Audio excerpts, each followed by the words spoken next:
Hey guys, what is going on? Gold and silver are shooting up at the moment, and I'm asked many times, many times, where do you think it's going to go? How far will it go? Well, I know as much as anyone else, but we're going to take a deeper look and see what's going on, what's affecting it, what I would buy, and where it's going.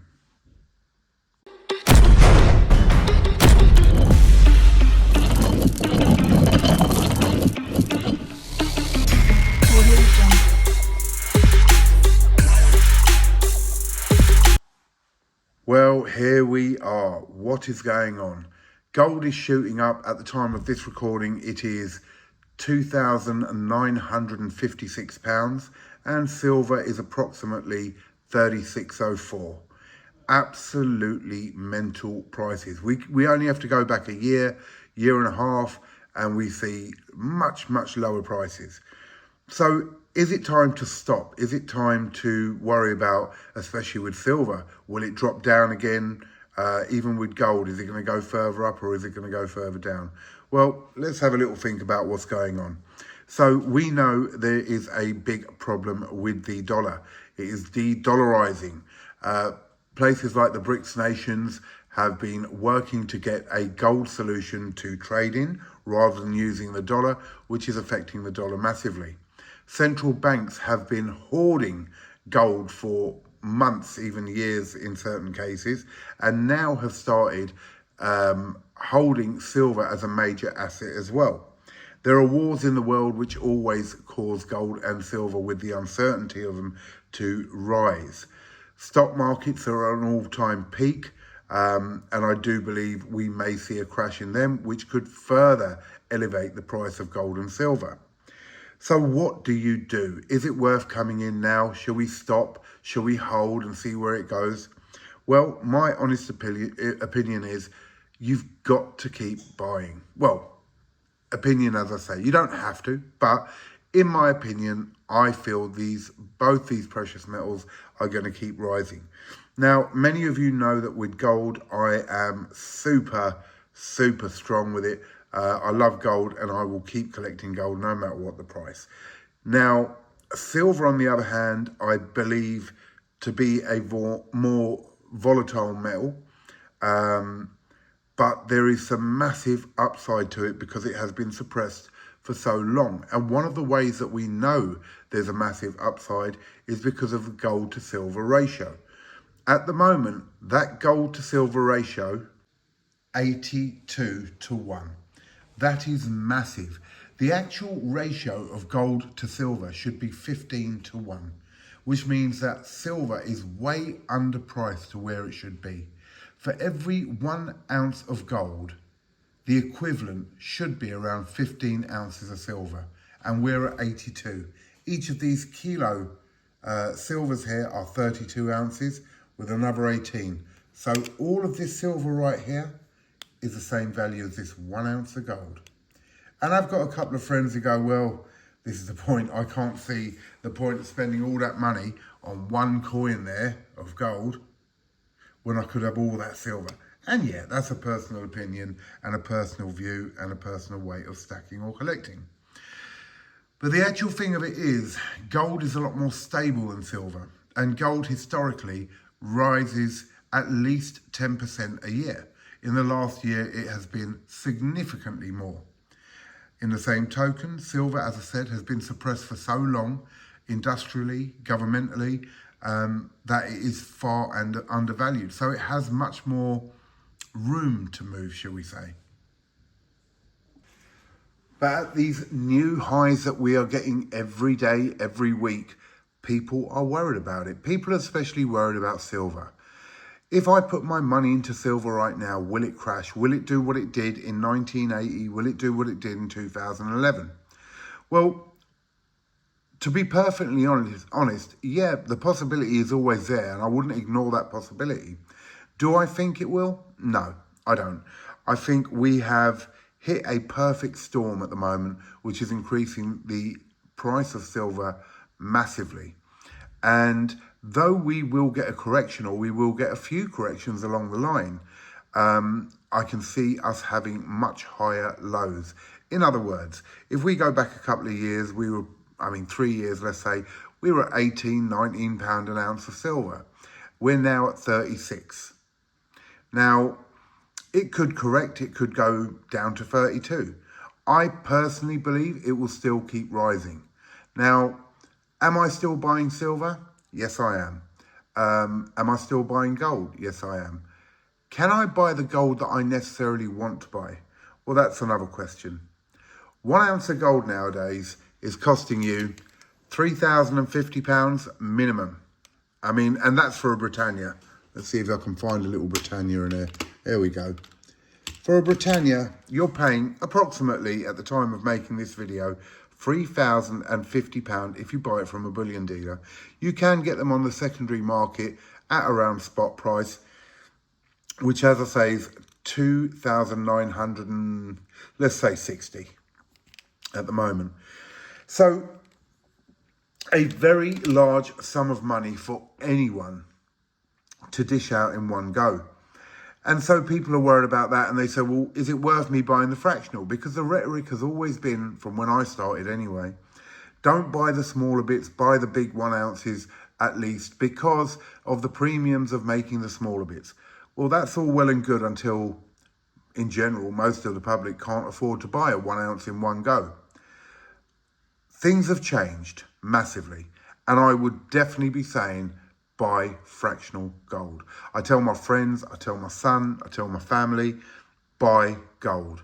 I believe there is some major things going on. If we look at what America are planning to do, I definitely think they're going to reprice gold. There are many reasons for it. And so I see gold going a lot higher in the next year or two.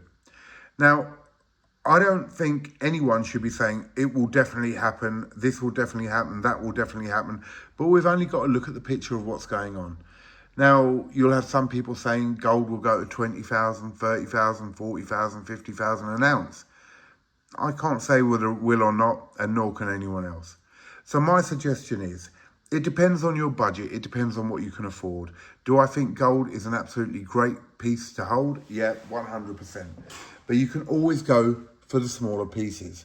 You've got your quarter ounces here, and I think they're running at about 780 at the moment. They're absolutely gorgeous. Sorry, that was a sovereign I picked up. Quarter ounces, there we go, quarter ounces. Very similar to the sovereigns. The sovereigns are 7.38 grams of pure gold, or 7.8 grams of 22 karat gold. But these are fractional, and so it may give you a bit easier way to get into gold or to carry on stacking gold. You can even go to the 1/10, and a tenth at the moment will be about 325, there or thereabouts. And again, I'm showing you a load of mixed collections here, but really I would suggest, if you are stacking for investment, definitely be getting CGT free gold, or silver for that matter. Now, everyone thinks of CGT free being Britannias, which they are, of course. Sovereigns are also CGT free. And also some of the other things released by the Royal Mint. For instance, the Queen's Beast, the Tudor Beast, which are out now.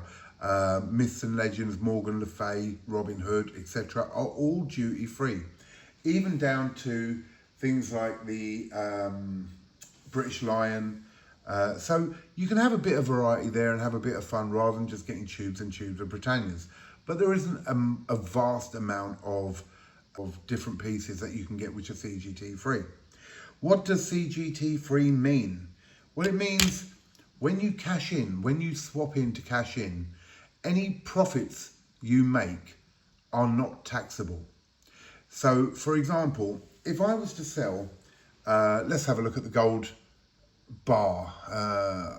1 second. There we go. Let's say I bought this gold bar, Australian Dragon bar, for £1,600. And right now it could go for about £3,200. So I would have made a beautiful, massive profit of £1,600. Now that is taxable because this is not a UK coin.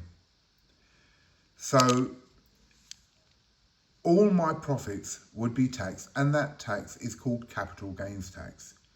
Now, when people talk about CGT free, what they're talking about, whether it be silver or gold, even this beautiful 1 kilo 2024 Britannia, is CGT exempt or CGT free, which means, let's say for instance, I paid £800-900 for this a few years ago. This is a 2024, and it's now worth £1,300-1,400.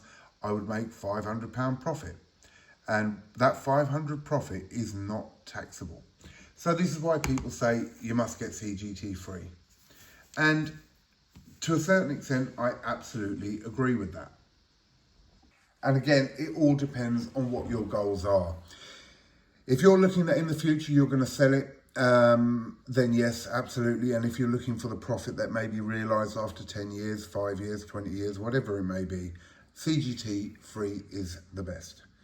Now, if you are looking just to grab as much gold as you can and you're not really worried about CGT free, you should be, but you're not really worried, then obviously you can grab a load of extra special, beautiful pieces like this. In my case, most of what I have is CGT free. I have a complete collection of the Queen's Beasts, which are all UK coins from the Royal Mint. So any profits I realise off of them does not have to be declared. But I do have a load of 1/10s here, which are not CGT exempt, and I would incur taxes if I were to sell them at a profit. So again, let's have a look at what they are. 1 ounce is very expensive now, and also you corner your market, as in your market of who you can sell to is a lot smaller. Quarters, yeah, but they are also rising in price massively. As I say, probably a bit, I mean, this is a Tudor Beast, so it will have a bit more of a premium, but in general, you can probably pick up a quarter for, I would say, 780, 800. I haven't checked lately. 1/10 of what they are. Sovereigns. Now, sovereigns, I think, are the most liquid type of gold, which is CGT exempt and definitely worth getting. A little fun fact, a lot of people compare the rose gold to the yellow gold, shall we say. So here's an older sovereign, which is yellow gold, compared to a rose gold sovereign. I actually really like the rose gold. Unfortunately, we're at a stage where we are on the last of the rose gold, which is the 2025s here. I just picked up 16 of them. And I think for me personally, at the moment, the way things are, sovereigns for me are the best thing to get. I'll still pick up some of the 1/10s that are collectible. I'm still collecting for myself the 1 ounce gold dragons, and occasionally I may pick up a 1 ounce coin. So think very carefully about where you want to go with this stuff. Gold, as I say, is the stronger of the two in the way of stability, but silver definitely has a lot going on at the moment. Keep an eye on it, keep aware of what's going on, watch the news, watch what's going on in the world, and make your judgments from there. As I say, none of this was financial advice, but I just thought we should have a look at what is going on and see what types of gold I'm picking up now, which are the smaller bits like the sovereigns and the 1/10s, which you see here. I hope you enjoyed this video. If you did, please like, share and subscribe, and leave a little comment in there. I know I don't always reply to them all, a very busy man, but I definitely appreciate the comments. Take care. I'll see you all soon.